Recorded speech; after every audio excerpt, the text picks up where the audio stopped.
I think we're live. I feel live. Anyways, hi. I'm Tyler.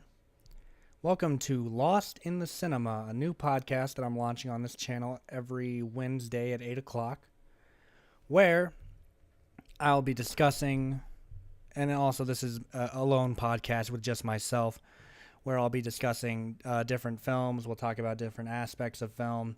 We'll talk about, there's going to be reviews, analyses, just tons of stuff on this channel. Sorry, I just want to make sure that that sounds good, which it does. So thank God for that. Anywho, so today we're going to be talking about three films at length, hopefully, because I have to fill up an entire hour with these three movies. So hopefully, I can provide a lot from memory. So today's three movies are movies that I have watched recently, two of which I watched a little bit ago, and then another one that I just watched recently. I'm going to go in order according to how they are on the screen. So, starting off, we have the fantastic movie Her by Spike Jonze. Excuse me. And moving forward with this one, if you've never seen Her, I should probably bring up all the information on the movies that I'm going to talk about before I start the podcast. That would be the smart thing to do. That would likely be what anyone who professionally runs a podcast would do. Although I question what professionality really means within the realm of a podcast. Anyways, so we're going to be looking at Her. We're going to be looking at Enemy. And we're going to be looking at Eyes Wide Shut. So starting off with Her, this is a movie. It takes place in the future. And it follows a lonely writer whose name it's Theodore, I believe. Yeah, Theodore, played by Joaquin Phoenix, who falls in love with his OS system, which is named Samantha. And they build this relationship throughout the film, and he ends up developing a relationship with essentially the equivalent to a computer. And I remember just being perplexed by the plot initially for this movie. I wanted to watch it for a really long time, and then I just never did because I'm a fool.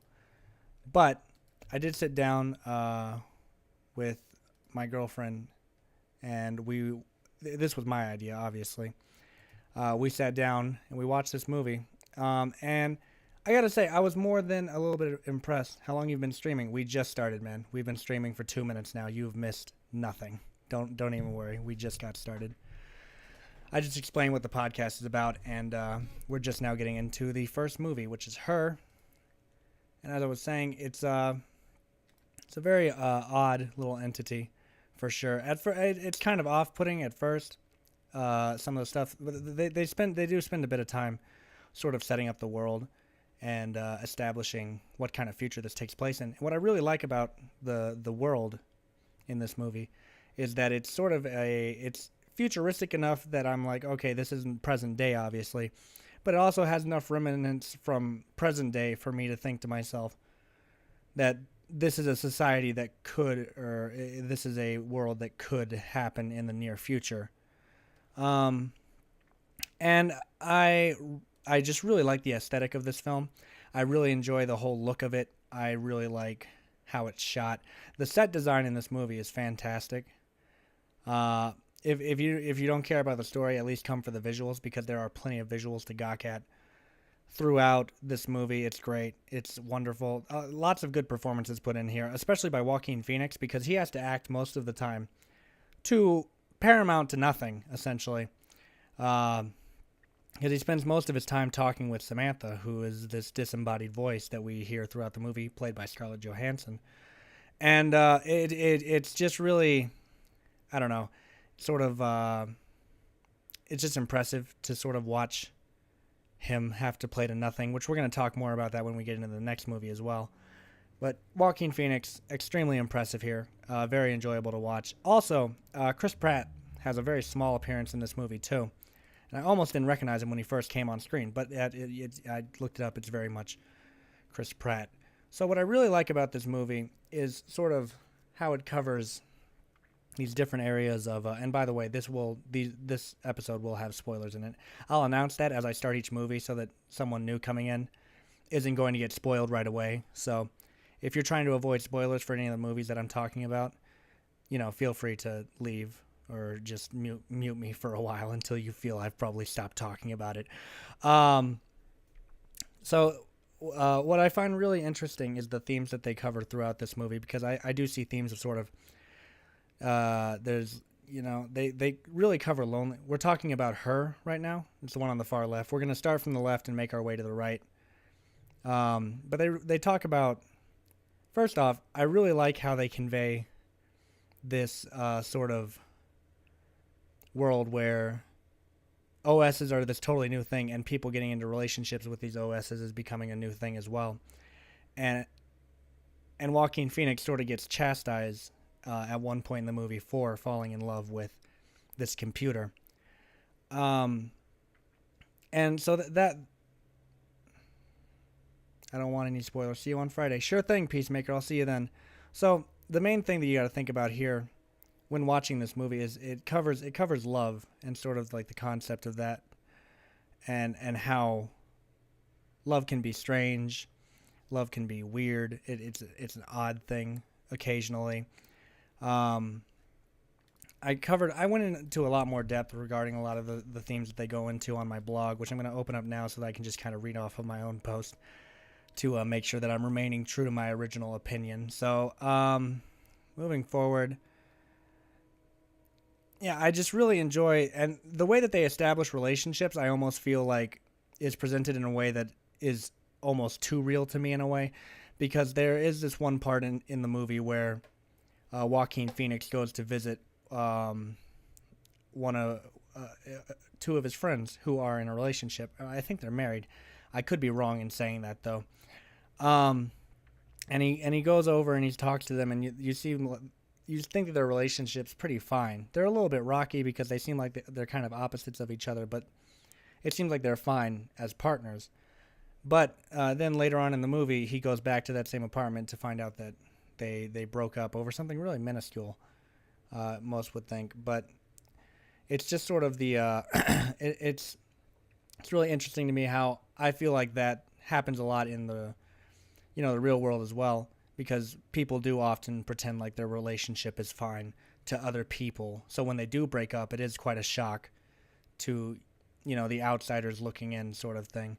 So that's something that I really enjoyed about this movie, is this realistic representation of relationships, not only between just like humans, but I also feel the complicated part that would eventually come with dating a disembodied voice or dating a computer, essentially, which is addressed many, many, many times throughout the movie. And going further even more into that, I believe that this movie, I think, is very personal for Spike Jonze, and I think he's trying to convey something very personal to himself. I'm not totally sure when he wrote this movie, or how long he worked on this movie, or how long it was in, development or what have you. But I do feel like he definitely was writing from the perspective of himself being a sort of lonely man, and sort of how that made him feel. I don't know. It's just it was a really interesting movie. I quite enjoyed it. Really, really, really well done. Once again, I'm going to talk about the aesthetics again, because I seriously love just the different color schemes that they use throughout this movie. I really love the different what the hell's the word? I can't, it's not coming to me right now. But again, it's just a beautifully shot film. I really enjoy all the different areas of life that they sort of cover, especially with this newly found thing, and how it's going to be very different from your usual, and it's just really well done. It's an enjoyable experience. It also gets quite emotional in the movie as well. It's a really well done movie. I can't say that I expected to like it as much as I did, because I had heard a lot of great things about this movie, and I had heard how great it was, and I was looking quite forward to seeing how well done it was. And it is a very well done movie, and then also the story pulled me in as well, which I didn't expect it to. I got very attached to Joaquin's character, and I also got very attached to Samantha as well. Oh, excuse me, so much so that this movie actually made me somewhat emotional towards the end. So it was a very, very good film. I quite enjoyed it. I think I gave it a 10 out of 10. I may be wrong, though. I may have knocked it down a little bit for the. I don't know. I feel like this would be a hard movie to sort of, market to someone. Like to get your friends to watch it, you'd have to really kind of. Which luckily I do have. My girlfriend is pretty much open to watching anything really, which is something that I love about her. But yeah, this movie just kind of interchanges out between being like a fun rom com to covering very serious themes in a very drama like way, it's a solid movie. I like it quite a lot. See it if you haven't. Yeah, Her 2013, Spike Jonze, solid movie. Now moving on from there, I'm gonna move right into Enemy, which is our next movie, which I actually saw, I believe this. When the hell did I watch that movie? Let me check. Okay, October 7th. Yeah, I thought I saw it on a Sunday. So I watched it on Sunday. Or maybe I may have started watching it on Saturday and it just kind of went into Sunday because it is it's one hell of a movie. So this one's a little bit much more harder for me to sort of get people to watch. I think it's a much more difficult movie for people to sit through.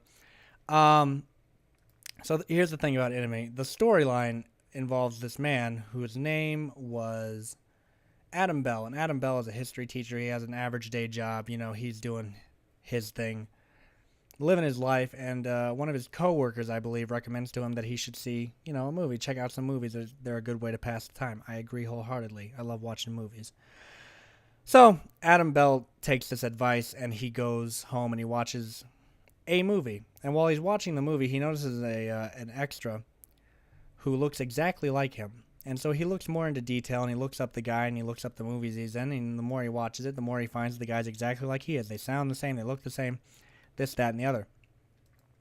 So finally, for whatever reason, Adam Bell feels absolutely compelled to seek out this actor who looks exactly like him.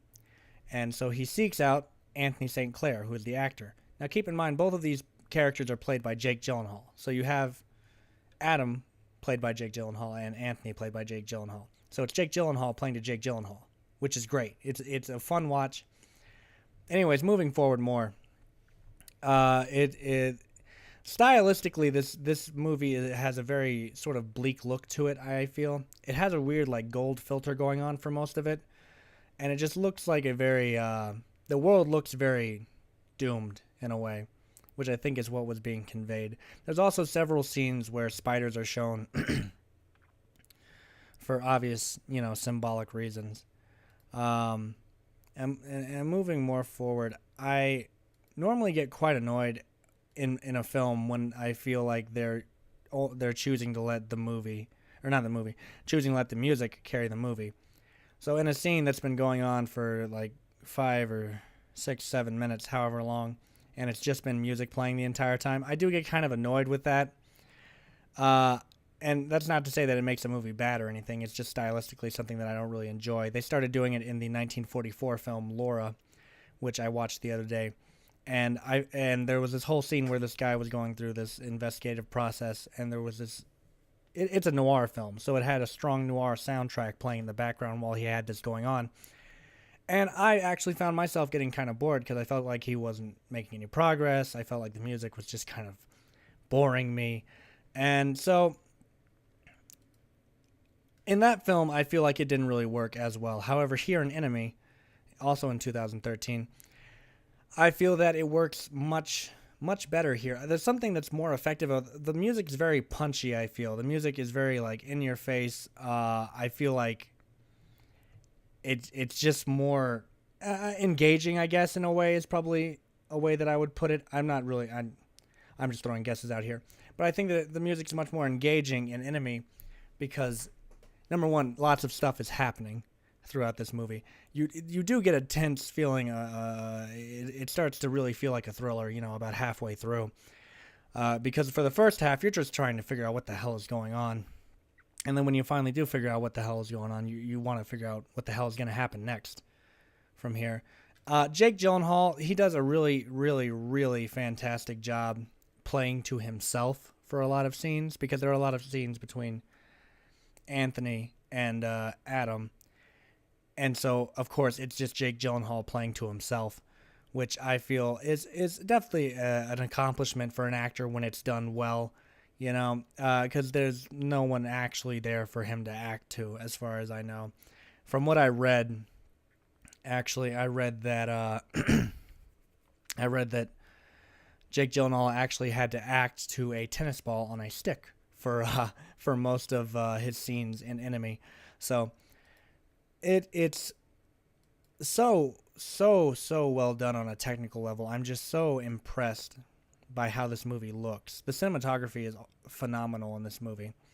I specifically like a lot of the tracking shots. There's this one in particular I remember where Jake Gyllenhaal is walking down a hallway, and this woman is walking like on the roof, I guess, and he sort of walks back. I don't know.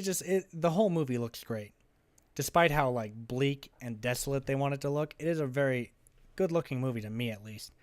Probably because it accomplishes what it set out to do, as opposed to just, being shot by the numbers kind of thing.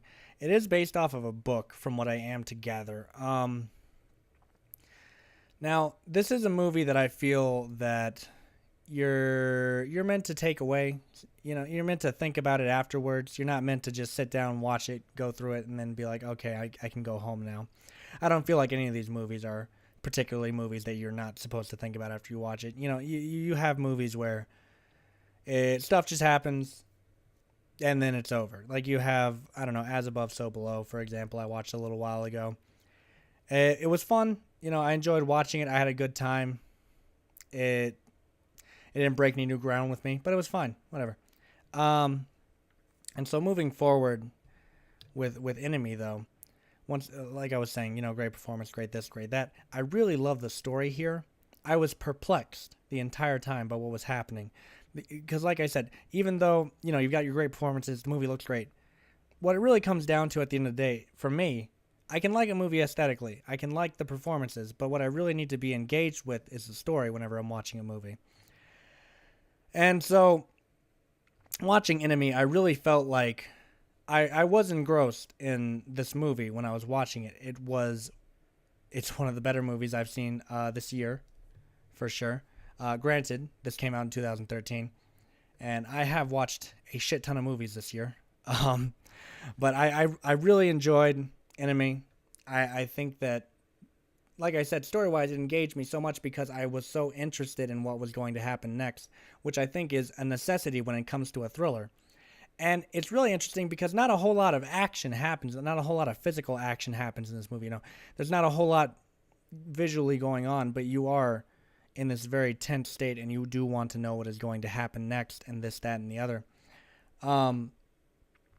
And so I really feel like I was suckered in by the basis of this movie. Then I fell in love with the look of it, and then suddenly here I am loving the story and just being thoroughly impressed by what a feat it must have been for Jake Gyllenhaal to have to act to himself for how long was this movie again? Yeah, an hour and 30 minutes. It's not a super long picture like you usually get from these sort of artsy kind of movies. They usually run like 2 hours, like we're going to talk about here in a second. I feel like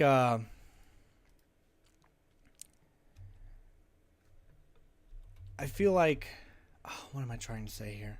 I'm trying to type first off. I feel like whenever I watch or whenever I go into a film that I feel is going to be particularly, it's going to be very focused on the art part of cinema, I feel like it's going to be very long, typically. So when Enemy was an hour and 31 minutes, that was much more refreshing to the usual 2 hours to almost 3 hours that I'm used to watching in these kind of movies. I feel like it doesn't take any punches. It doesn't take any time. It really just gets its point across. It moves forward. It moves through the story. It gets out what it needs to. It gives you all the information you need. And then it's done. It ends. And really, this movie's ending is what I think probably perplexes me the most out of the entire thing. The ending is just so, I feel like, I won't say out of nowhere, because I do feel like it's really set up throughout the movie. But I think that for someone who is just casually watching it or probably isn't totally into the story, when that ending pops up, they're probably going to be like, what the hell is going on? Which finally brings us to the spiders in this movie, because the spiders, I feel, are a very important, integral part of the integral part of the plot, um, because they do show up throughout the movie. They do mean something, obviously. We have the spider in the beginning that is shown being crushed by the woman, and then we have the spider again, as a gigantic. And the spider symbolism scattered throughout the movie, too. It's not just in the beginning, at the middle, at the end. There's several pieces of imagery throughout the movie that kind of demonstrate stuff that you would commonly associate with spiders, typically. I feel like it's a great movie. I love it. I love the images. I loved the acting in it. I just loved this movie. It was really good. I quite enjoyed it. I gave it an 8 out of 10 because, once again, I feel like this isn't a movie that I could just recommend to anyone and everyone, because that is something that kind of affects my rating, because I don't want to give something a perfect 10 if I don't feel like I could recommend it to other people, which I'm kind of hypocritical in sometimes, but when I review stuff now, I try to more think in marketability and how much I think someone could easily get into and enjoy the movies that I talk about. So yeah, Enemy was really good. Her was also really good. I kind of feel like Her, I think that the tone of it gives it more marketability than Enemy does, because while it is strange and it is a little oddball, 1 second, water. While I do feel it is strange and pretty oddball, and probably would be strange for most people to go into, I do feel like it has such a tone that it is easier for someone to sit through and get interested and watch. Whereas Enemy, I feel like not only is it weird and oddball, but it's also very abrasive. I feel like it's a very mean feeling film, You never really feel like this world wants you to be a part of it. You never really feel like you'd want to be in this world. Whereas with Her, I almost feel like I would like to live in the world of Her. I would, of course, try to avoid falling in love with an EOS, obviously. But I think that it would be a very interesting world to live in such a very technologically driven age as well. When you watch the movie, it does show how dependent on technology that people could possibly come as well. So I need to burp. I really need to, but it's not working.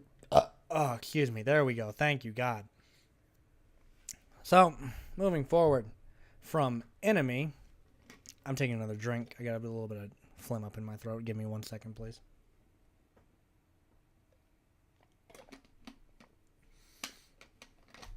Fuck. All right. As I was saying, I do really feel that this next movie, it is still probably one of my favorite movies of all time. Which I quickly realized was probably what I should not mention when you are using this movie for a movie date on your first date with someone. Because boy, does this movie go some weird directions. So, Eyes Wide Shut, I feel, really just encapsulates what I love about Kubrick's filmmaking. I love his weird environments and average people that get put into extraordinary situations. I feel like his later films more depicted that than his earlier ones, like A Clockwork Orange or 2001: A Space Odyssey. I'm more thinking along the lines of, and Doctor Strangelove as well, as the characters in that are very eccentric. I'm more thinking along the lines of like starting from maybe The Shining up to Full Metal Jacket and then finally Eyes Wide Shut. I feel really depicts like average people being put into extraordinary situations. So this movie is several things. You watch it and it ends and you're like, what the fuck just happened? And then you go back and you kind of re-examine a few things. You kind of go over a few things. It starts to make a little bit more sense to you. Watching this movie for the first time, which I believe I watched in 2015, unless I'm mistaken. I've seen it a few times since then. I try not to watch it too much. Because number one, I do feel like this is a very hard film to sit through, but Kubrick does make very much more difficult films to sit through, as that's just sort of the nature of his movies, I guess. You know, his pacing takes a lot of time. He really focuses on a lot of cinematography and sort of how the film's going to look, which a lot of people, I think, goes underappreciated by the average person. But moving even more forward with this movie, I think that I honestly think that this is Kubrick's best film. Obviously, you know, that's very hard to choose when competing with films like the ones that I mentioned earlier, A Clockwork Orange, 2001: A Space Odyssey, you know, just a number of different movies by Kubrick, and pretty much every movie that Kubrick made, people regard as a masterpiece nowadays, which I would tend to argue, but he's made great movies. I'm not going to take that away from him, because he has made some of my favorite movies of all time, and he has made my number one favorite movie of all time.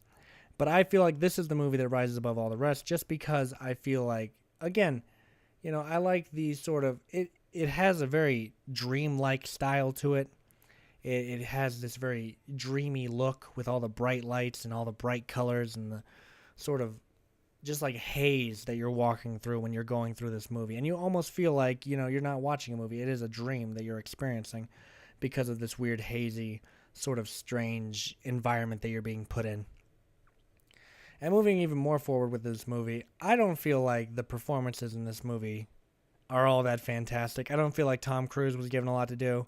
I don't feel like Nicole Kidman was given a lot to do. I kind of feel like Nicole Kidman becomes a bumbling idiot at certain points in the movie. I feel like Tom Cruise is just really bland and really boring at certain points in this movie. But again, I don't come to this movie for the acting. I don't feel like it has fantastic acting in it. I'm here because Kubrick is cinematically a master at telling stories, and I love watching his stories unfold. And this is probably by far one of the weirdest stories I think he ever put out. And you know, you can bring up Lolita, you can bring up whatever other Kubrick movie you want. To me, this is the definitive weird Kubrick movie, and I watched it again, not too long ago. I rewatched this movie again, and I did come to have a few more problems with it. Like I mentioned earlier, you know, Kubrick's pacing can be very difficult to deal with occasionally. It is much more difficult to deal with than I think any of his other films. I feel like The Shining's pacing is kind of hard to deal with too. I feel like this was a later on Kubrick thing that came to be later on in his career. His pacing, to me at least, got much slower and less effective than it was in his earlier movies.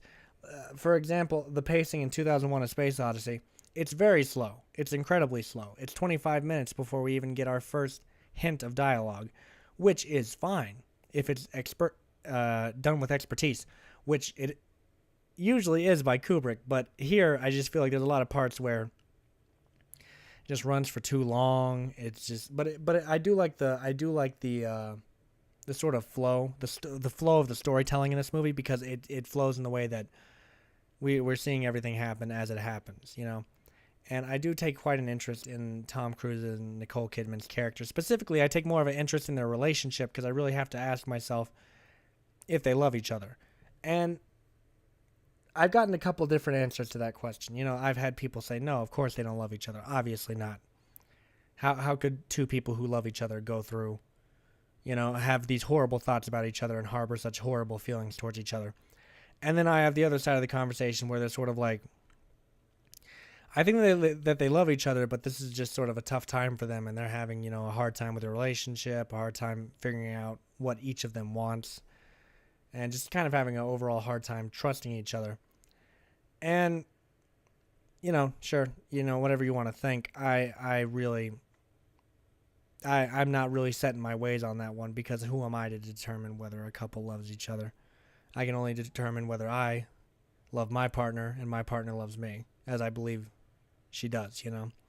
So that's really up to her, up to me, and I can't really judge it from the outside looking in. Like we stated earlier with when we were talking about Her, you know, that movie demonstrates relationships as perfectly as I think they can get in terms of portraying them realistically. I feel like it's really important when you're watching this movie that you realize that you need to be detached from sort of your idea of what normality would be. You need to realize that you're entering a whole different realm, which is why I always like to take the dream approach with this movie, because I feel like it is supposed to be very weird. I feel like it is supposed to be very strange, and I feel like it gets that across very easily. So when you talk, so I guess I should probably get into the plot of this movie now that I've been talking about it for however long now.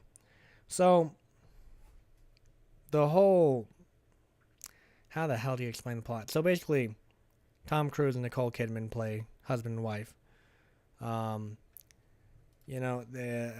Cruise's character, he's a doctor. His name's William, but they call him Bill throughout the movie. And his wife, Alice, they're smoking some pot one night, after this party that they went to, and they both had some intimate moments with other people, I would say. Or it's kind of up in the air, did they have intimate moments with other people? That's sort of up to you to decide. But after they have these intimate moments, they've gone back to their apartment and they're smoking, some Mary J in their apartment. And Nicole Kidman gets very, very upset with Tom Cruise in a way that at first I feel it's really justified. It's fine. I get it. I understand what's happening. But as the argument kind of goes on, I'm like, okay, now she's just kind of, egging him on, trying to fuck with him. Anyways, she admits to wanting, having this sort of fantasy of sleeping with this sailor that they saw. I think they may have been on their honeymoon or some kind of vacation somewhere. Either way, she admits to wanting to fuck this sailor guy. And of course, Tom Cruise doesn't take too kindly to this because his whole basis of his argument was that women don't think like men do. And so he's feeling really betrayed because, he has this whole idea of how his wife would think, and it's just been totally shattered. So he sets out on this adventure to experience a similar thing. He doesn't absolutely set out on it. He gets a house call first, and then from there he just kind of goes and tries to achieve a similar feeling to how his wife felt. Anyways, he runs into a number of different people. He meets a number of different people. But eventually he runs into his friend. I believe his name was Nick Nightingale. Something like that. Oh, I was right. I was absolutely right. His friend Nick Nightingale, who is now a pianist that plays around the country, just plays jazz music at bars, that kind of thing. And his friend Nick tells him, hey, I'm playing at this really weird gig tonight, I've seen things that I've never seen before at these kind of things. So, of course, Bill is like, hey, get me in on that. Where can I get in? And Nick kind of tries to warn him. He's like, no, you shouldn't get involved with this kind of thing. It's dangerous, this, that, and the other. And Tom's like, nah, fam, Dizzle. Let me get some of that. So Nick eventually is like, okay, you can get some of that. And Tom Cruise, he goes along with it. But the stipulations are he needs to show up with a cloak and a mask. Now, that's pretty off-putting already. I would have been put off by that. But apparently, Tom Cruise decides he's totally fine with it. Bill decides he's totally fine with it. He goes to a costume shop. He buys a mask. A couple of weird things happen in the costume shop, but I'm going to leave that out for the sake of, not spoiling things I'm going to address later. So, he buys the cloak or he rents the cloak and the mask, and he goes to the place. And this is a very, I swear, there's so many spots where I would have been just like, nope, I think it's time to go home. So Bill walks up to these gates, and they drive him up to this huge mansion. They ask for the password. He gives them the password. He's allowed to go in. He goes in. And then things get really fucked from there because we've walked into some kind of cult orgy thing where we really don't know what the hell's going on. We don't really want to know what the hell's going on. Excuse me. But as Tom Cruise walks through this, gigantic sex party, he's warned several times. They tell him this specific woman, who we believe is someone that showed up earlier on in the movie, and Tom Cruise actually saved earlier, walks up to him throughout the party and tells Bill, you need to get out of here. You're not safe. You're putting yourself in danger, this, that, and the other. And Tom Cruise is kind of like, fuck it, whatever. And then he eventually gets found out at the party. And so he's thinking, oh, how could this happen to me? And so the Red Cloak, who is played by Leon Vitali, says, remove your clothes now that he's been unmasked. And says, either you remove them or we'll remove them for you. So then the woman shows up and she's like, take me instead. Essentially she's like, I'll take his punishment instead of him having to suffer it. And so we're all like, cool, fantastic, fine, whatever. What the hell is even happening? So, they take the woman away, and then Tom Cruise kind of hangs out for a minute, and he's like, I don't know what the hell is happening. And he is allowed to leave, but he sort of feels guilty because of what he does not know is going to happen. That when he inquires about it. But the cult's not really too forthcoming with information, if you know what I'm saying. So he heads out, goes home. Well, he doesn't go home right away. He goes through several things before he gets home again. But eventually he goes home and hides his stuff so that he can return the stuff tomorrow. Pretend like he never saw anything happen. So he does that, but he gets curious. He gets curious about what happened. He wants to know what the hell is going on. So our boy Bill starts searching around. He starts trying to figure out what's going on. So he's moving around. He's looking around this place. He's investigating everything, because now that he's done this, he actually goes through his whole day, and he finds that everyone that he ran into last night has now changed in some way, and has become a different person than they were previously to him. So he's trying to figure out why, and they've become like corrupted. As I mentioned earlier, something weird happened in the costume shop. What's happened in the costume shop is that the owner is this Russian guy, finds his daughter sleeping with these two Asian men. He gets very upset about it. He's going to call the cops, this, that, and the other. When Bill comes back the next day, he discovers that now the Russian man is now selling his daughter out, is prostituting her to these men and to anyone who would be interested in it. So, of course, Tom Cruise is really off-put by this. He's like, what the fuck is happening? He's looking around. He's trying to find out what the hell's been happening. He heads over to the mansion where the orgy was held at last night. I don't know what his plan was, how he was going to get the information, what the fuck he thought was going to happen. But he walks up to the gate, and then a car rolls down the hill. And this man gets out, and he hands him this small little letter, which, of course, Tom Cruise opens, he reads it, and he thinks and it says, no more further inquiries will hurt your fucking family, dude. You need to cut it out. So, of course, this spooks Bill, but this doesn't stop him. Bill does not give up.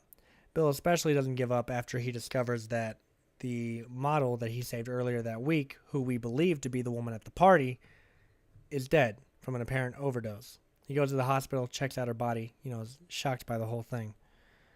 And also, mind you, he's also being followed now as well. There's a man who, not very discreetly, is following Tom Cruise's character, Bill.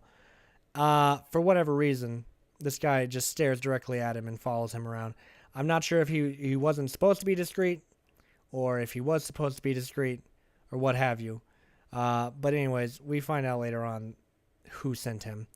So then Tom Cruise heads over to, where the hell does he go after the hospital? I think he goes to see his friend, whose name I am forgetting. He's not really a main. Victor, played by Sidney Pollack.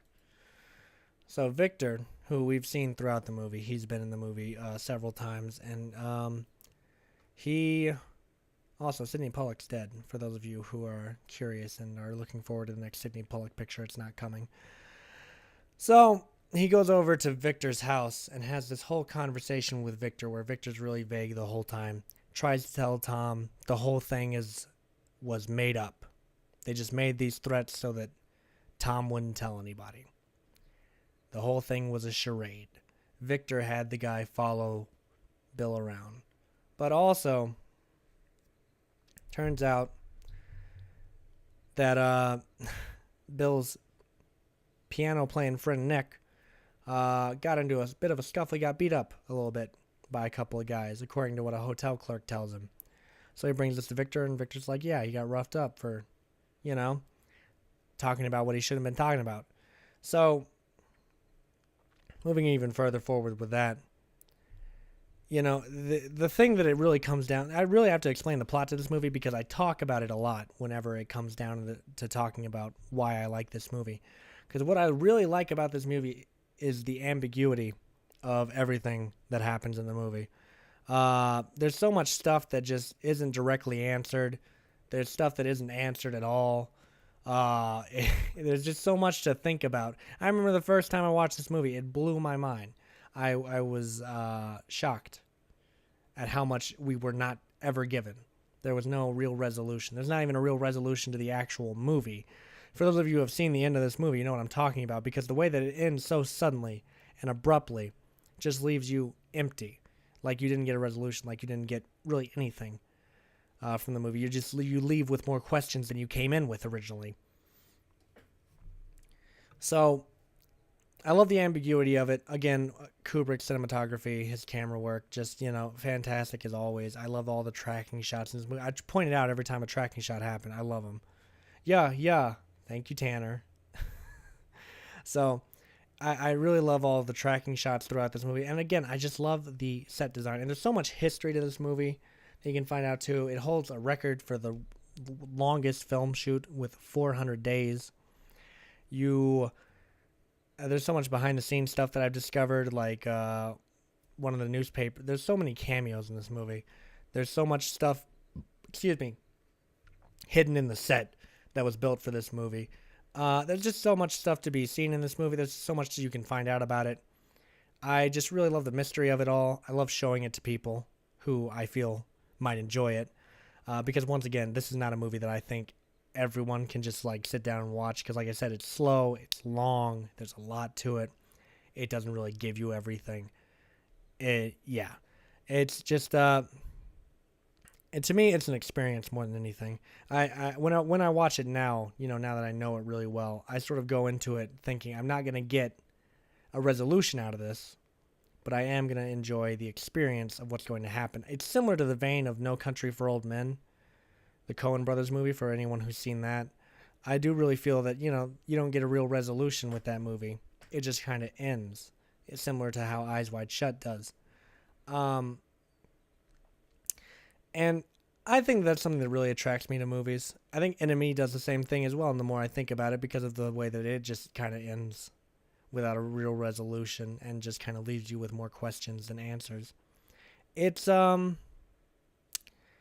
movie. Eyes Wide Shut, it's still my favorite. I've watched it over the years repeatedly. I try not to watch it too much because I feel like that can really ruin a movie for you. But what's really important to me when watching this movie is I gotta be honest, I just love the mystery of the movie. I really do. I know I said that multiple times now, but I just can't get over it. There's so much stuff that we don't know when the movie's over that has never been answered. Not just because the ambiguity of the movie, but also because Kubrick died before this movie could come out. So any real answer that we could get directly from Kubrick is never going to be had now. Not that he would have really given an answer. And I kind of fall in line with Kubrick's way of thinking. He really felt that you need to leave it up to the audience, because the moment that the creator of the medium says something about what he's created, it kind of takes away the future experience for people who are going to watch that movie eventually. So I really feel like Kubrick knew what he was doing with this movie. I feel like every filmmaker that directed each of the movies that we've talked about tonight, Her, Enemy, and Eyes Wide Shut, they really knew what they were doing. They're such fantastic movies. Now, Her doesn't have as much ambiguity as the other two, but it's still a great watch. Her, I recommend on a level that it's really entertaining. It's something that I feel you're going to get a lot of joy out of. You're going to cry in it. You're going to really enjoy the experience of it. And not to mention that, it's beautiful. It's a wonderfully shot movie. The sets are beautiful in this movie. And you're just going to have a grand old time. And then moving on to Enemy, it's almost the opposite of Her, right? It's got this extremely bleak, extremely unhappy, very dark look to it. And it's got a very suspenseful oddball, strange storyline, which her has a strange storyline too. But Enemy, it's much more abrasive about it. Like I said earlier, it feels much more hostile than I think her does, and it just stylistically, I feel like it just carries a lot of weight. It's just a really good movie. It's full of substance. There's a lot that you can take away from that movie, and once again, like I said with Eyes Wide Shut, it leaves me thinking. I thought about it after I saw it. There was a lot of analysis to be put into it, which if you want to read my analysis, go to the McAllister Review.wordpress.com. You can read any of my reviews for absolutely free over there. So, now that, who charges for reviews? What the fuck am I saying? Anyways, sorry. Like I was saying, so Enemy is, it's a much more, like I said, abrasive, hostile, dark, gritty movie. And just really interesting. Great performances in Enemy, too. Great performances in Enemy and Her. Fantastic performances in both of these movies. Great, great performances. Joaquin Phoenix as Theodore is really fantastic. I absolutely love I just loved his performance in that movie, especially for the fact that he and Jake Gyllenhaal both had to play to essentially nothing for the better part of the movie. I feel like it's a really complex thing for a character to talk to no one for almost an entire movie, especially in the sense of Her. He has an object that he talks to, I guess, but really, I mean, he's just kind of projecting at nothing for most of the movie. And I feel like in Enemy as well, Jake Gyllenhaal was probably projecting on a tennis ball, and he was just following that with his eye so that he knew where to look. He knew where his other character was going to be. So, to me, those are just really impressive acting feats from everyone in the movie. I didn't feel like there was a single bad performance in Her or Enemy. I really enjoyed everyone's role in the movie. Now, as for Eyes Wide Shut, I can't speak of it as highly in the acting department because, once again, I'm not as impressed with the acting in Eyes Wide Shut as I am with the other two movies. But I don't really care about the acting as much in Eyes Wide Shut. It's not really the prime focus of the movie. You're more focused on what's happening. You're more focused on what you're seeing. You're more focused on the visuals, how hazy it is. You're searching for answers while this movie's happening, and this movie's not giving any of them to you. So really, you've got to come down to what the hell is happening in this movie. And really, what I love about it is you come down to your own conclusion. You can name a number of different things that you can take away from Eyes Wide Shut, which is why I enjoy it so much. It's a great movie. It's well shot. It's Kubrick. It's a Kubrick movie. I'll probably do an entire episode dedicated to Kubrick films, just because I really quite enjoy them. I haven't seen all of them. I've seen a good majority of them. I think I'm missing. I have The Killing in here somewhere. I have Fear and Desire.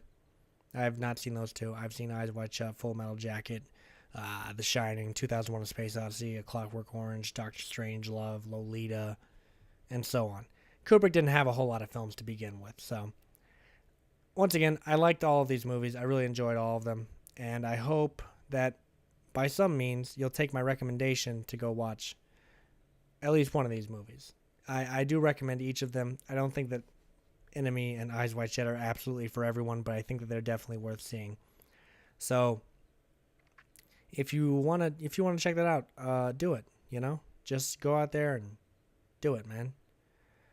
All right, well, uptime. What the hell does uptime mean? Someone translate. Anyways, we're coming up on the 50-minute mark of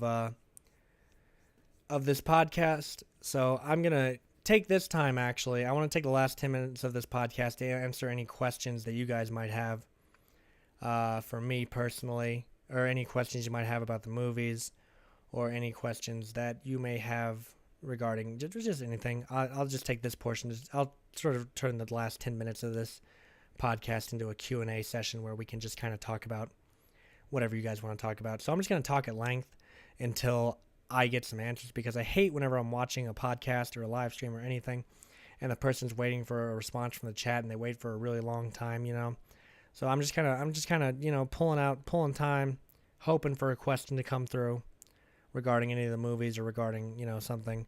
If you want to ask about future episodes, I do believe next episode I'm going to be talking about. This podcast lasts an hour. So we're going to do this next 10 minutes is going to be a Q&A area where we talk about whatever you guys want to talk about. or bring up any subject you want to talk about. I mean, I'm here for the next 10 minutes. This one's only an hour long. I just wanted to cover these 3 movies, sort of talk about them at length, which I think I did a good job doing. But yeah, this podcast only lasts for an hour, unlike the Somewhat Okay podcast where we have long, lengthy discussions for 2 hours.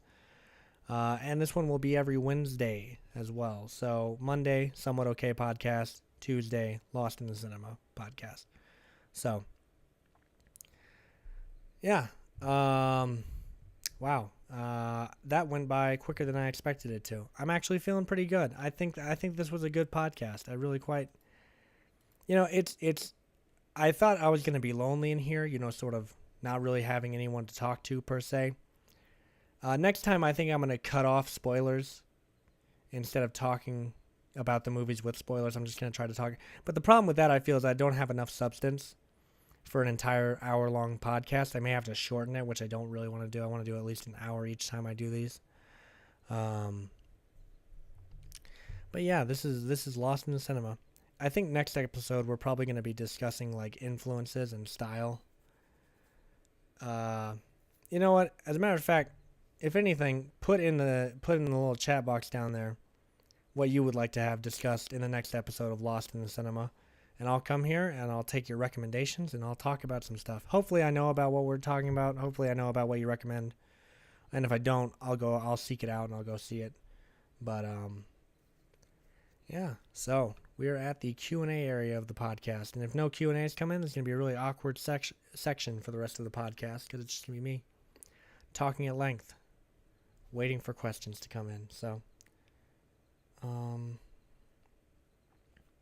let me refresh a little bit. Well, I guess I can also take this portion to go ahead and thank anyone who came out to this podcast. So thank you, Peacemaker45. Thank you, Tanner. Thank you, Aviantics. I appreciate you. Even if you just barely made it here. You caught it somewhat. I think the Somewhat Okay podcast is better for a lot of people because it runs longer. But it's midway through the week. I'm tired. Got work tomorrow. Just wanted to get my thoughts out about these movies, which I've written about Enemy and Her on my blog. But I just wanted to come out and talk a little. So this has been this has been good. I've enjoyed this. This has been a nice little podcast. So.